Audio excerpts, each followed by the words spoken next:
హరి ఓం. జై శ్రీమన్నారాయణ.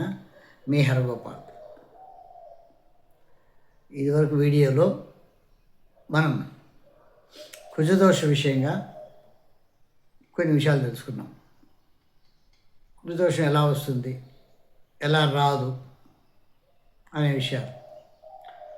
మొత్తం మీద లగ్నం నుంచి, చంద్రుడి నుంచి, శుక్రుని బట్టి క్లాక్ వైజ్లో, అంటే లగ్నం నుంచి అనుకోండి, ఒకటో స్థానం, లగ్నం 1 కాబట్టి లగ్నం 1 అనుకొని 1, 2, 3, 4, 5, 6 లెక్కేసుకుంటే లగ్నం నుంచి 2, 4, 7, 8, 12 స్థానాల్లో కుజుడు ఉన్నచో కుజదోషం. అలాగే చంద్రుని బట్టి 2, 4, 7, 8, 12 స్థానాల్లో కుజుడు ఉంటే కుజదోషం. అలాగే శుక్రుని బట్టి, శుక్రుని మొదటిగా పరిగణించాలి. క్లాక్ వైజ్లో శుక్రుడు ఎక్కడున్నాడో అక్కడి నుంచి చూసుకొని కుజుడున్న స్థానాన్ని 2 కానీ 4 కానీ 7 కానీ 8 కానీ 12 కానీ ఉంటే దాన్ని కుజదోషం అంటారు. ఇక కుజదోషం లేని వాళ్ళకి, కుజదోషం లేని వారితో వివాహం చేయాలనేది కూడా వాస్తవం. మరి కుజదోషం 90 పాళ్ళు ఉంటుంది అనేది కూడా మీకు ఇదివరకు చెప్పాను. ఇప్పుడు కుజదోషం కూడా ఉండి పరిహారమైన వాళ్ళు కూడా ఉన్నారు. అంటే సపోజ్ కుజదోషం ఉంది ఒకరికి లేదు, మరి వివాహం చేయరాదు కదా, చేయరాదు. అలాంటప్పుడు కుజదోష పరిహారం ఏమైనా అయిందా అనేది పరిశీలించాలి. ఇలా ఇప్పుడు 2, 4, 7, 8, 12 స్థానాల్లో చంద్రుని బట్టి కానీ, శుక్రుని బట్టి కానీ, లగ్నాన్ని బట్టి కానీ కుజుడు ఉంటే కుజదోషం అనుకున్నాం కదా. కానీ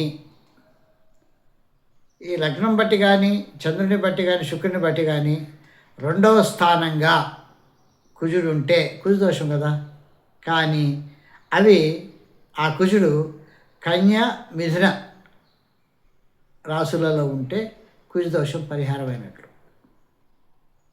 అలాగే లగ్నం బట్టి, శుక్రుని బట్టి, చంద్రుని బట్టి 4వ ఇంట్లో కుజుడు ఉండొచ్చు, కుజదోషం అనుకున్నాం. కానీ ఆ 4వ స్థానంగా ఉండి మేష వృశ్చికాల్లో ఉంటే కుజదోషం కాదు. కొంతమంది ఏమంటారు, మేష వృశ్చిక రాశులు కుజుడికి సొంతిళ్ళు కాబట్టి అక్కడ పుడితే కుజదోషం ఉండదు అంటారు. కానీ ఈ లెక్కింపులో లగ్నం, చంద్రుడు, శుక్రుడు లెక్కించగా అది 4వ ఇల్లుగా ఉండి మేష వృశ్చికాల్లో కుజుడుంటే దాన్ని పరిహారంగా భావించాలి. అలాగే 7వ ఇల్లు, కుజుడు 7వ ఇంట్లో ఉన్నాడు. ఎక్కడి నుంచి, లగ్నం నుంచి కానీ, శుక్రుని బట్టి కానీ, చంద్రుని బట్టి కానీ 7వ ఇంట్లో కుజుడు ఉన్నాడు అనుకోండి, కుజదోషం అవుతుంది. అయితే ఆ 7వ ఇల్లు మకర కర్కాటకాలలో ఉంటే, మకర రాశిలో కానీ కర్కాటక రాశిలో కానీ ఉంటే అది కుజదోషం పరిహారమైనట్టే. అలాగే 8వ స్థానం నుంచి కూడా, 8వ స్థానంలో కుజుడు ఉన్నాడు అనుకుందాం. ఆ 8వ స్థానము ధనుస్సు, మీనం అయితే కుజదోష పరిహారమైనట్లే. అలాగే 12వ స్థానం వృషభ రాశి, తులారాశి అయితే కుజదోష పరిహారమైనట్లు. అంటే మొత్తం మీద కుజదోషం అనేది 90 పాళ్ళు ఉంటుంది అనేది శాస్త్రం. అందులో పరిహారాలు కూడా 50% ఉంటుంది. ఇంకా కూడా చెప్పారు ఏమని, కుజుడికి మిత్రక్షేత్రాలైనటువంటి, అంటే ఇక్కడంతా కూడా లేదు, 2వ స్థానంగా కన్య, మిథున లేదు, 4వ స్థానంలో మేష వృశ్చిక లేదు, 7వ స్థానం మకర కర్కాటక లేదు. అదే ఇంకొక ఛాన్స్ ఏమి ఇచ్చారు, కుజుడికి మిత్రక్షేత్రాలైనటువంటివి కటకం, సింహ, ధనుస్సు, మీనం. ఇంతకుముందు ఏమనుకున్నాం, కటకం ఎక్కడ 4వ 7వ ఇంట్లో ఉంటేనే కటకం ఎగ్జంప్షన్. కానీ ఇక్కడ మిత్రక్షేత్రాలైనటువంటి ఆ 7వ ఇంట్లో లేకపోయినా 8వ ఇంట్లో 8వ ఇల్లుగా ఉన్నా కానీ కటకంలో ఉన్న, సింహంలో ఉన్న, ధనుస్సులో ఉన్న, మీనంలో ఉన్న కుజదోష పరిహారమైనట్లు. ఎందుకంటే కుజుడికి మిత్రుడు రవి, చంద్రుడు, గురువు. పై స్థానాల్లో లేకపోయినా అది కూడా మళ్ళా కుజుడికి ఉచ్చ క్షేత్రమైనటువంటిది ఒకటి మకర రాశిలో ఉంటే కుజుడు అది కూడా పరిహారమైనట్లే. సో మొత్తం మీద 90% కుజదోషం ఉంటే పరిహారం కూడా 50-60% ఉంటుంది.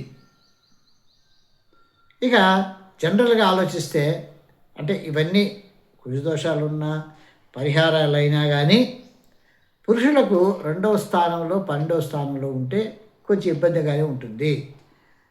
స్త్రీలకు 4వ స్థానంలో కానీ 7వ స్థానంలో కుజుడు ఉంటే కుజదోషమే కదా. కాకపోతే అది లగ్నం బట్టి, శుక్రుని బట్టి, చంద్రుని బట్టి పురుషులకు 2-12లో ఉంటే కుజదోషం ఉంటుంది, స్త్రీలకు 4-7లో ఉంటే కొంచెం తీవ్రంగా ఉంటుంది. ఇరువురికి 8లో ఉన్నాయనుకోండి, పరిహారం ఉన్నా కానీ కుజదోషం కొద్దిగా ఉంటుంది. ఇలాంటి పరిస్థితిలో మనం చేయాల్సింది ఏంటంటే కుజునికి అధిష్టాన దేవత ఎవరు? సుబ్రహ్మణ్య స్వామి. ఆయన ఎందుకు పెట్టారని తర్వాత వీడియోలో చెప్తాను. సుబ్రహ్మణ్య స్వామి భూమిపై సర్పంగా ఎందుకు సంచరిస్తున్నాడు అనేది కూడా తర్వాత చెప్తాను. ఇంతకుముందు అనుకున్నాం, ఇంతకుముందు వీడియోలో కు అంటే భూమి, జా అంటే పుట్టినది, భూమి నుంచి పుట్టినవాడు కుజుడు. అలాగే భూమి నుంచి పుట్టినది పుట్ట వాసం కలిగినది సర్పం. ఈ సర్పం కూడా సుబ్రహ్మణ్య స్వామి అంశమే.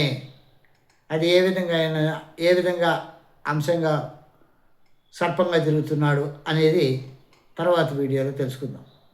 సో మొత్తం మీద కుజదోష విషయంలో మీరు భయపడాల్సిన అవసరమే లేదు. కాకపోతే ఇవన్నీ విషయాల్ని ఒకసారి పరిశీలన తీసుకొని ఏ జ్యోతిష్యం దగ్గరికి పోయి ఇవన్నిటిని కూడా వివరించి లేదా శాస్త్రాన్ని పరిశీలించి ఆ ఎగ్జామ్షన్స్ ఏవి ఉన్నాయంటే ఒక తృప్తిగా ఊపిరి పీల్చుకోవచ్చు. మన పిల్లలకి లక్షణంగా పెళ్ళిళ్ళు చేయొచ్చు. ఏ విధమైన ఇబ్బంది ఉండదు కుజదోష విషయంగా. కాబట్టి మరలా ఏమంటారు, సంతాన స్థానం విషయం అయితే అది తర్వాత విషయం ఆలోచిద్దాం. ఇప్పుడు వివాహ సమయంలో కుజదోష విషయంగా చర్చించుకుంటున్నాం. కాబట్టి కుజదోషం ఉండి తీరుతుంది ప్రతి ఒక్కరికి. కుజదోషం లేని వాళ్ళు కేవలం 5%. వాళ్ళకి వివాహం చేయాలంటే కష్టము. అయితే అక్కడ కూడా ఒక ఎగ్జామ్షన్ ఇచ్చినారు కదా, కుజదోషం ఉండి పరిహారమైన వాళ్ళు ఇది కూడా 60-70% ఉంటారు.